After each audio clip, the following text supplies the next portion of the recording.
chaguchut lum ko kamal we ko kamal tel longa chagucho del garamam mam tel kwanga tel piu bel to chadak pa kon ramamane bia kamal ka Noor online tv ka jan gwasama bana roch bana jeling roja dana bana ling che tanya nana kwardang diok ti chilep ka gwas mi peace kan kondor tin re we ka Sudan ka kwiriang jan dana balinga jan gwasama mi jira mi jidit ka jan channel ma gorejin be subscribe ke bijan nyaka netin kokien ko bu kon lere bu kon ga kula link ka lo de ke ka gwas dana gor kona ka je bana shuwe re lere ma dana ban link ka jan gwasama Alright, inshallah do shi kwadang diok ati labai ne ki kwar tin la kwara raw de re wich kere kuma kaka Sudan inshallah do shi kan leb ka gwas mi piet ka kondortin ko barin kondori ba je cham ke ba ja kwakatin inshallah do shi kwar taban de ngai ke Dr. Yang Machar ke Dr. James Wani iga shi kan leb ka gwas mi piet ka kondortin kakan kondor to la kan naka ka barin ken ba ko kakre wish ka juba ka kwiriang shalado shikaram kel malaran South Africa millet jaka let ka kwi kondori ko baring jaka jako ka jehre wish ka South Sudan ka tedien ken ring mocha jaka ladje ko benedial beken wa koktin ke bernard bu ko mitin ka shalado jente ken ke ring mo gwalong shika ladan shalat ka je en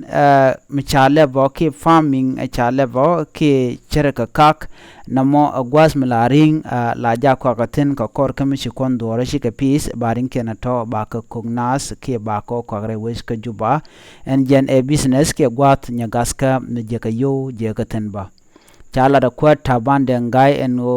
en pes kondore ka kwiriang en chine to lede rewe ka Central Equatoria State chala do kondore teken karing mu gwa chum puch shanat chumba jen kwar taban de ngai eno de nas lat mishir kana ma de kana lat ke de ka gor de nas te gwas mi pies ka leitin cham ka laring tin re we ka Sudan ko gwas mi je ka yoten ba chala do de wech te ka gwas mi lat ke lad motin re wina tin la steni re we ka Sudan de gwas kondore lep ka kwiriang ko ering kondore shoma ka no nganat yo ba ka kwi ka mandana ko ka je ko jen kwa kaje je ka yo je ka tinba enamo de je la let lo jendera business ki de yo de ka je kaje che kwer ni taban je lat beno kon kien taban kon Dr. Yang Machar ke Dr. Waniga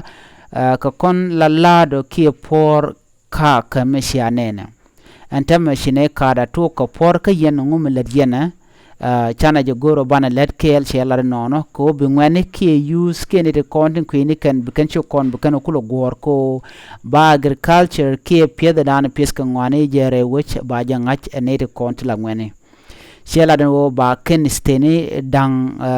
tin la steni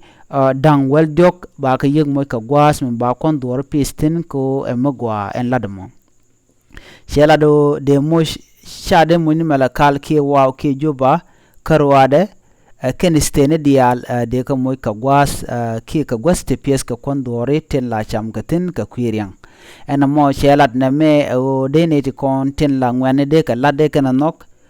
ken o de ran de lonko de let mi chelat ke pied dana pied ka ngwani je mi che jangach ke ci kana konen ka kon etin kon te la kwar ke ne tin kon tin boska chela do ne dial de kan lada mo de kan lat ki de ngwana de kan lada chine to goni de kan ne gor an lada me shi lada jek de rana guji jega dungno lan mo gwa ko jen nonga je yo katyak no ba en kondur micha japit la mala pida kering da ba chuma jen sham komo ka East Africa ke liu shirka me Uganda ke te Kenya ke wiri ko kien me na South Africa ba ajen duob dano kune ramdan let min bere we ka South Africa kune le jaga jalet ko belad mo bajalat ka kwi ko baja ngajo konnong ne lat ke chine goro belad me bajalat wo nyamnono ne me jala dan inshallah no shi ken kwadang Dr. la Vice President Chalargo 3 Vice President venture into piggery farming supply Juba market with pork loken laken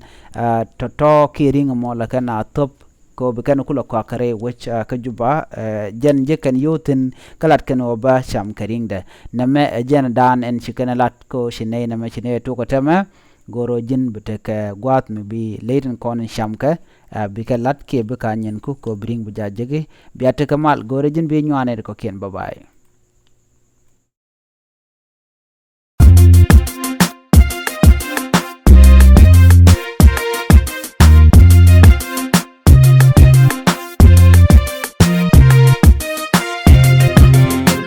chagu chut lum ko kamal we ko kamal